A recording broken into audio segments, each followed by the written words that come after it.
Apple makes their iPhones in this country and not in China and all of these other places. Now, I heard, and I saw just a little bit of it, but I heard that Mitt Romney made a fairly long speech. And I mean, honestly, I thought I'll just address it quickly because it's irrelevant. Look, Mitt is a failed candidate. He failed. He failed horribly. The third debate, he failed badly. That was a race, I have to say, folks, that should have been won. That was a race that absolutely should have been won. And I don't know what happened to him. He disappeared. He disappeared. And I wasn't happy about it, I'll be honest, because I am not a fan of Barack Obama, and that was a race that I backed Mitt Romney. I backed him. You can see how loyal he is. He was begging for my endorsement.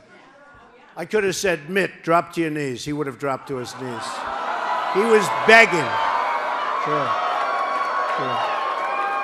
He was begging me.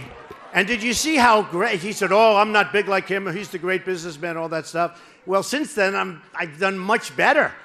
And now he tries to demean, but we'll talk about that in a second. But Mitt was thinking about running again. He ran a horrible campaign. It was a campaign that should have never been lost. You're running against a failed president. He came up with the 47%. He demeaned 47% of the people in our country, right? The famous 47%. Once that was said, I'll be honest, once that was said, a lot of people thought it was over for him.